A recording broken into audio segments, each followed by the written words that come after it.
Hello everyone, I'm continuing today and I'm doing PS Vita non-exclusives, following on from my video about PS Vita exclusives in my physical collection. So let's dive in. PS Vita non-exclusives.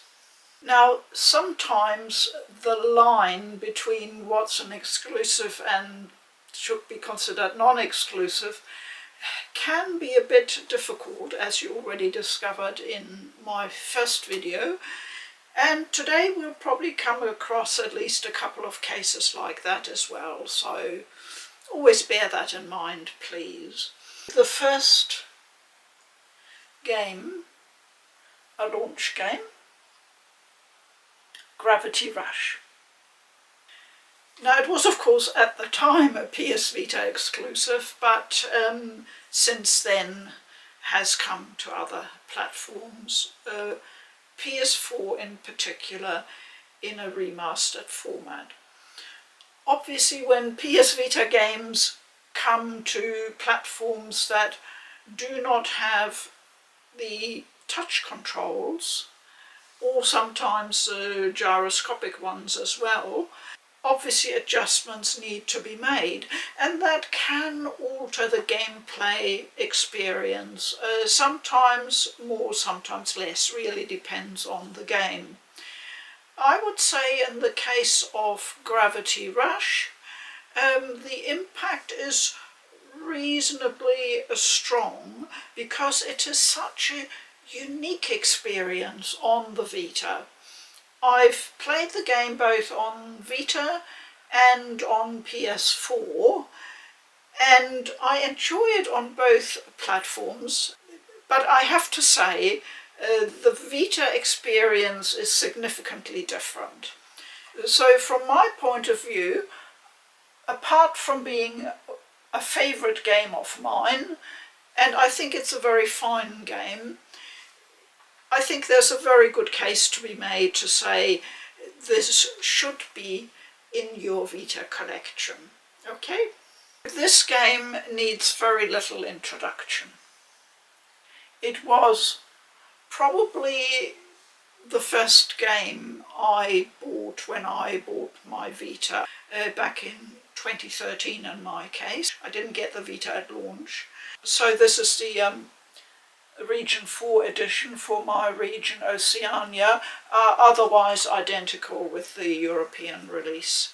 Persona 4 Golden has, of course, by now famously been ported to PC, with some updating, some quality of life improvements, and it has been very well received. It's been a resounding success, and I couldn't be happier. But personally speaking, I like the handheld experience, especially for a game like this. And let me just explain what I mean by that. It's not just the experience of the graphics and the controls and everything like that, because on the OLED screen, honestly, this game just pops. There is a reason why it's got that bright yellow colour in there, that dominant yellow, and all the other colours. It's just stunning on the OLED screen. No, when I talk about the handheld experience, I also mean, I can only use the word intimacy, because it's a very personal, a very intimate experience holding a Vita or any handheld of this size that just comfortably fits into your hands and looking at the screen and being absorbed in a game.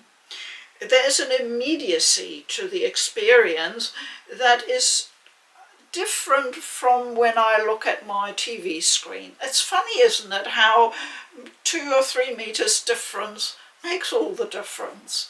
Holding it in your hand, it just gives a different experience, I think. Copies of the Vita version have now become quite expensive and are not that easy to track down anymore from what I hear. Maybe the market will stabilise again and second-hand copies will be easier to come by. I can't predict that really, but if you come across a Vita copy and you have a Vita or are thinking of buying one, for goodness sake, grab it. Just grab it. There is no other experience quite like it, really. You will be immersed in that little town in Japan, I think it's called Inaba, and dive in through the TV into the other world. Playing it on the Vita is special. Okay? And what would a Vita collection be without Tearaway? Tearaway made a big splash on the Vita.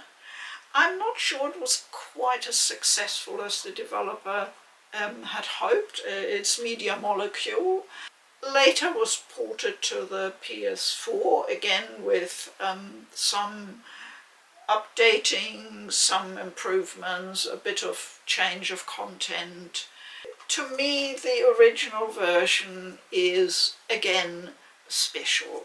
And that's really because of the immediacy of the experience, but also because the touch screen, both front and back, are important. This game was famous for utilising all that the Vita had to offer in its special features and controls. Playing it on the PS4, I have to say, it's just not quite the same. It's, you know, being able to push on the back touchpad of the Vita, which is not a favourite feature of mine, to be honest. Most people are not really fussed about that back touch screen. But Tearaway is one of the few games where it is used to reasonably good effect, sparingly, but you know, when you tap it you can do certain things, and you put your finger on there and your finger pokes through the paper world and you can see it coming up in game, and it's just an experience like none other really. It's a charming game set in a papercraft world, and it's got a really lovely story, and it's cute and it's heartwarming, and sometimes it's sad and then it's happy again. If you have a Vita and you haven't got Tearaway, oh, that makes me so sad. Please get a copy. Shouldn't be too difficult to find. Sorcery Saga.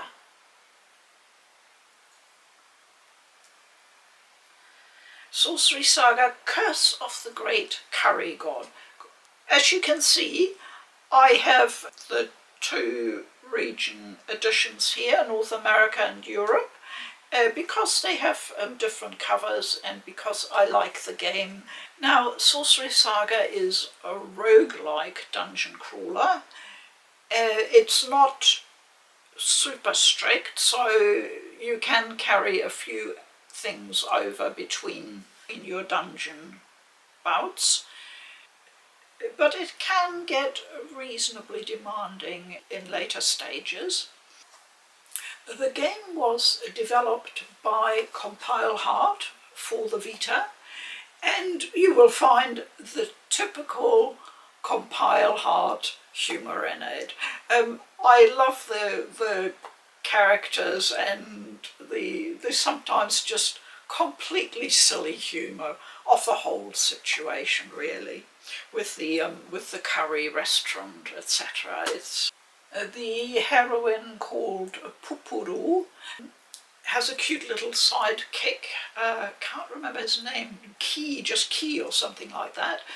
He always goes key key key, and she can throw almost anything she finds in the dungeons at him, and he will eat it. And sometimes that gives him stamina or even a special ability for a short time. The game is actually based on the original Madou Monogatari from 1989, so a very authentic roguelike dungeon crawler, you could say. It was released in Japan in March 2013, and then later that year came to North America, and in early 2014 to Europe. Now, the reason why it's not an exclusive, because it almost is that in 2018 a PC version for Microsoft Windows was released by the publisher Ghostlight. That is the only other version available. Now, if you're at all interested in Sorcery Saga, if you happen to like roguelikes, or roguelite as they're often referred to these days, and then for the Vita, this is a good one to get. I don't think copies are rare yet. You should be able to find it without a problem. If you like the compile hard type of humour, I think this is a good one, really. It really, really is a handheld game, I'd have to say. It really is. Assassin's Creed Liberation. Now, this game is available on almost every platform out there, so you're wondering why I mention it. Well, it was a very, very early game for the Vita. Not a launch game, but it came out in late 2012 in the West, and it had the privilege of being available in a special edition with a crystal white Vita, bundled with the game and a memory card. I don't know whether any other Vitas with a colour different from black were brought to the West. I'm not quite sure. I think this might be the only one that is not black.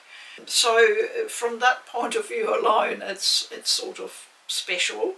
The game was developed specifically for the Vita. You notice that straight away. It has kind of short, streamlined missions that just suit handheld gaming. The game was also released in an HD version for PlayStation 3, and then much later they also brought it to PlayStation 4. I've got it in a bundle together with Assassin's Creed 3, the main game. While I enjoy playing it on my PS4, I sort of always notice that it's not a real mainline game. You can tell all the time that this was made for handheld gaming. So the story suffers a bit from that. So I still consider it, first and foremost, a handheld game, one of the very early ones on the Vita. I see it's now also available on the Switch, and that would be another good option, I think. At least you've now got a choice. If you have a Vita, this is an obvious addition really to your collection, I would say. If you prefer getting it on the Switch, that's fine too. Now here's another Vita game that is also available on the Switch. This game was designed with the Vita in mind originally, and it has not been published on any other platform except the two handhelds, Vita and Switch. So EatsALot. A German developed game from a developer based in my old hometown, Hamburg. I love EatsALot. It's such a huggable game. It is so colourful, it is so charming, it is so funny. It plays pretty well on the Vita. I would say some of the controls are probably not optimal, or there are a few stretches where you might have a few niggles, but it's not game breaking, at least not on the Vita. Here's a little booklet with sticker art.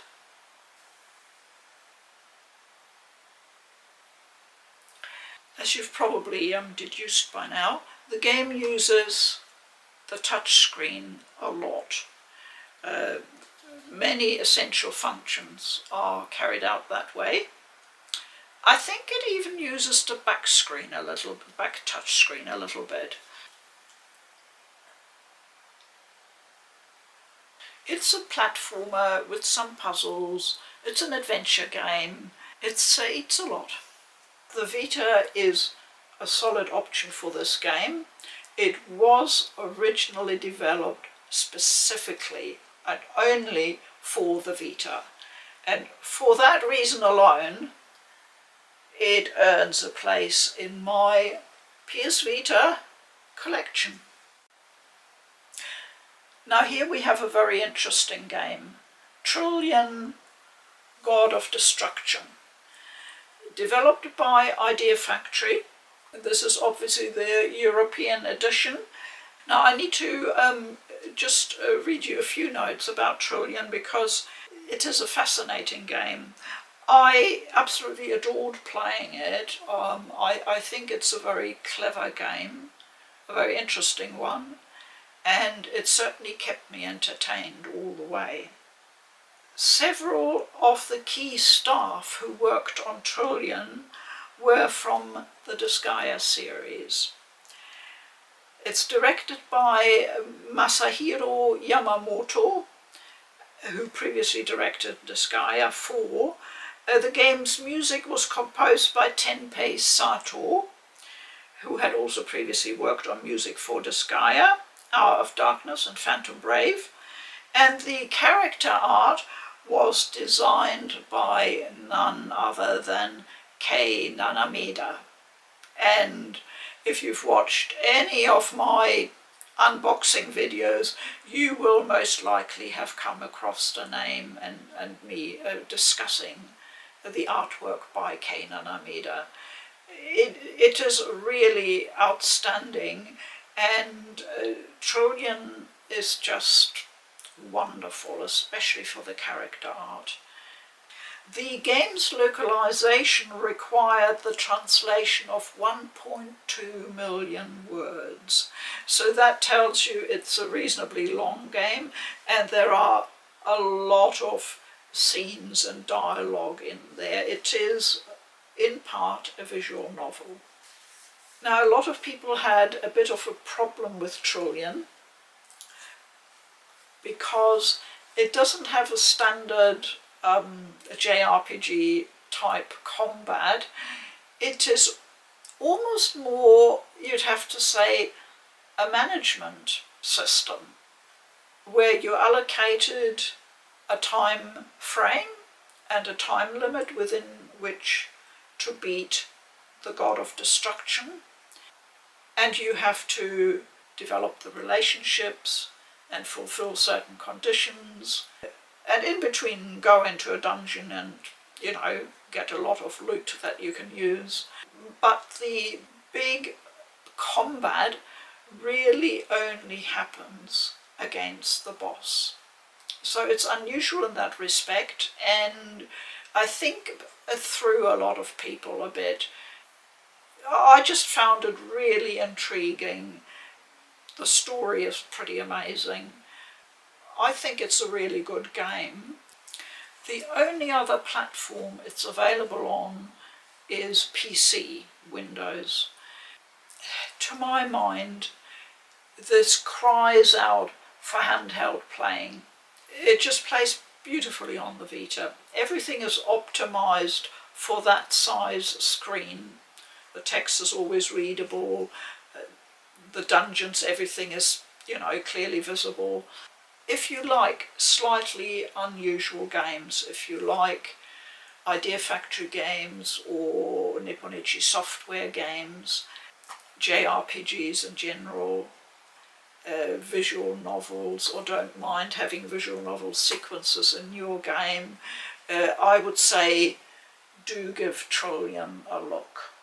I have mentioned and recommended it to a few people with trepidation because it's one of those games where you really can't tell whether someone will like it or not. And so far they all came back and said they were really, really surprised. They found it very addictive. If you want more Disgaea style underworld characters in particular, then Trillion might be a good option for you.